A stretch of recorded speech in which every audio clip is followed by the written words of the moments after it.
Entonces tú tienes que tener personas trabajando, pensando en la pequeña y mediana empresa, pero no tienes los recursos para contratarlo. Entonces, por lo cual no tienes propuesta, no tienes datos, no puedes hablar. Y lo que habla es repetitivo en el tiempo, el financiamiento.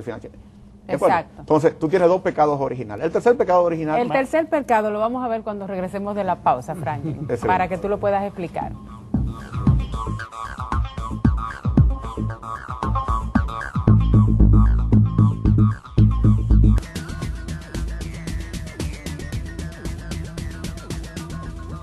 Bien, estamos de regreso con la segunda parte de la agenda económica del día de hoy. Estamos hablando de las pymes, de los pecados originales, y ya habíamos dos. Vamos a ver el tercero con nuestro invitado Franklin Vázquez, economista y especialista, obviamente muy reconocido de este sector. Tú nos habías dejado allá a las dos terceras partes de la confesión.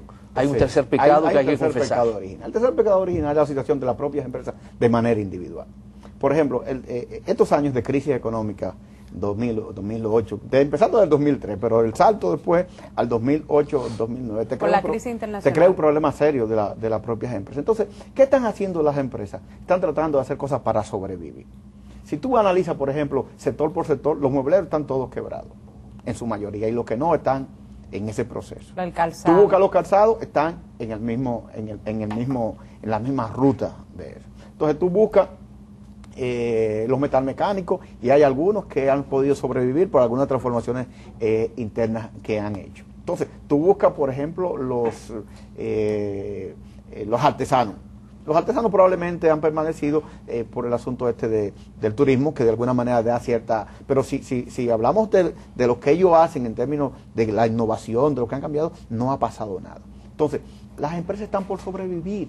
Entonces, las empresas tampoco están preocupadas de que el gobierno venga a resolverles, porque si esperan al gobierno, se van a morir probablemente mucho más rápido. Entonces, fíjate ese panorama que te estoy diciendo, y que no es un panorama de este gobierno, es un panorama que viene desde lejos. Entonces, esos tres pecados originales te dicen a ti que no hay nadie interesado en que se apruebe, en que se implemente una ley. ¿Por qué? Porque si esos tres sectores que expliqué, que son los tres pecados originales, no tienen una voluntad política por situaciones que es explicado, entonces no hay nadie interesado en que realmente se implemente una ley. Entonces, de esos tres pecados tú tienes un ejecutor, que es el caso de Promipyme.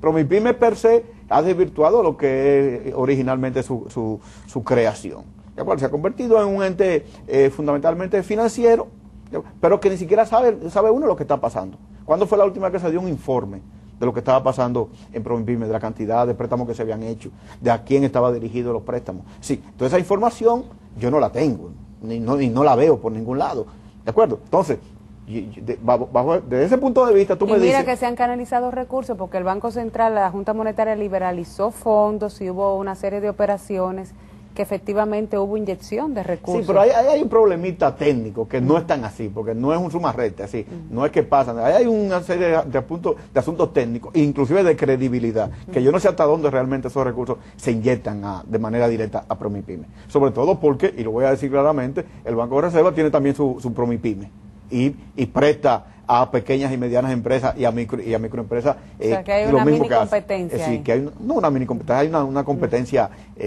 feroz. ¿De acuerdo? Por el mismo grupo empresarial, el mismo nicho de mercado. Entonces, tú tienes un problema desde el punto de vista técnico. Ahora, a mí, ¿qué me preocupa desde el punto de vista del ente ejecutor que es Promipyme? Que tampoco veo un cuerpo técnico que de alguna manera tú lo veas que está trabajando, que está haciendo propuestas, que está tratando de resolver problemas, que se está reuniendo con los sectores, que está creando programas innovadores. Y un silencio y una inercia. Exactamente. Entonces, adentro. Ahora, yo te digo sinceramente, así como te digo una cosa, te digo la otra. Si desde el Estado nadie está interesado desde el punto de vista macro, porque eso está escrito al Ministerio de Industria y Comercio. Entonces hay un ministro que debe estar al frente también. Inclusive tiene un consejo, y en ese consejo que se aprobó con la propia ley están la mayoría de las secretarías que tienen una importancia capital para el problema de la generación de empleo. Porque de lo que estamos hablando en esto, estamos hablando de la generación de empleo. Los datos del gobernador, por ejemplo, que hablan de 130.440 empleos en los últimos 7 meses. Algunos salieron de la pequeña y mediana empresa, pero yo quiero saber cuántos y de cuáles sectores salieron. Y esa información debería estarla manejando Promipyme, y debería estarle dando seguimiento, y debería darle inclusive Promipyme en asociación o en relación a lo que dice porque de el gobernador. De los 130.000, 28.000 fueron del sector informal y 102.000 se generaron en el sector formal. Ahora habría que desagregar cuáles de esos son pequeñas y medianas empresas de cada sector.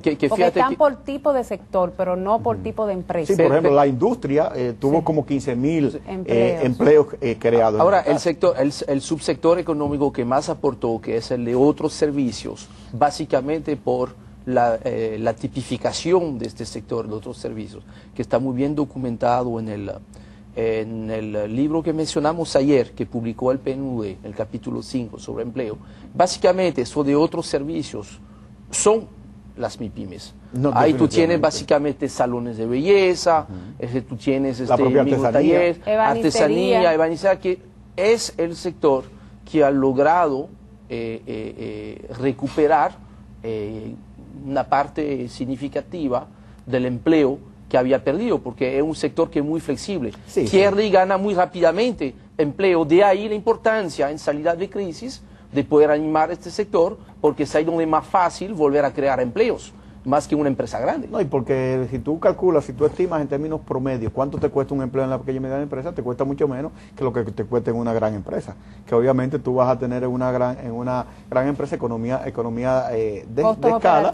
Sí, claro. Los costos operativos van a ser quizás menores, pero la inversión inicial es mucho mayor que lo que tú haces en la pequeña y mediana empresa. Pero volviendo al tema de la ley, yo creo que si no le interesa, si el sector como tal no está aglutinado, si el Estado no tiene políticas públicas, si las empresas individuales están cada una por su lado, entonces, ¿para qué van a implementar la ley? ¿Qué sentido tiene la implementación de la ley? Entonces, dejemos la ley, deroguemos la ley y no hagamos nada y dejemos que todo siga, todo siga como va. No, yo te lo digo. No, esa no es mi aspiración. Sí. Yo lo digo desde el punto de vista práctico, desde el punto de vista de lo que está ocurriendo. ¿Cómo va a ser que tú me vas a durar casi 2 años para aprobar unos reglamentos para implementar una ley? Pero yo quiero que tú me expliques algo, Franklin, tú que estás involucrado en este sector y que evidentemente conoce mucho de todos los detalles y de los problemas del sector, para ver si yo lo puedo entender. ¿Cómo es posible que un funcionario del gobierno, un ministro del gobierno, no sea capaz de ver la importancia que tiene la aplicación de una ley, donde el propio presidente de la República la promulga en 4 días y la pone en manos de funcionarios para que la reglamenten? ¿Qué es, qué es lo que puede explicar esto? O sea, ¿qué visión tienen los funcionarios del gobierno de lo que es la importancia de manejar un sector tan importante? Para mí es una miopía. Pero señor, nosotros de fuera de cámara lo estábamos discutiendo y yo lo voy a decir ahora en cámara. Es que nadie está supervisando a nadie. Si ¿quién le pide cuenta al director de Promipyme, por ejemplo? ¿O quién le pide cuenta al consejo? Pero ¿qué hace el director de Promipyme? Bueno, yo no sé lo que hace, porque obviamente... Si su trabajo debe ser la aplicación de una ley, reglamentarla y ponerla en vigencia, con tanto tiempo, una ley 2 años, ¿qué es lo que está haciendo? Sí, pero es que hay un problema estructural desde el punto de vista, señores. Si no hay una política pública definida, que yo digo, por ejemplo, en 2 años, en 1 año, las MIPYME yo quiero que generen 100.000 empleos. Y para eso yo voy a implementar un programa de desarrollo productivo o de reconversión productiva. O yo voy a hacer grupos asociativos, o yo voy a hacer redes empresariales, o yo voy a hacer clústeres. Y a través de esos mecanismos, entonces yo voy a impulsar estos sectores que está en la ley. ¿De acuerdo? Sí. Pero además de eso, yo digo, del presupuesto de la nación, el fondo de garantía. El fondo de garantía. Yo voy a ejecutar ese fondo de garantía. Pero además te digo, ¿quién supervisa eso? Es decir, ¿quién supervisa que se haga y qué pasa si no se hace? Ese es el problema grave de este país. Y aquí se incumple la ley y no pasa nada. Exacto. No, alguien propuso que se creara una ley para aquellos que incumplían la ley. Oye esto. Qué barbaridad. No, pero ahora hay una esperancita con el nuevo Congreso Nacional.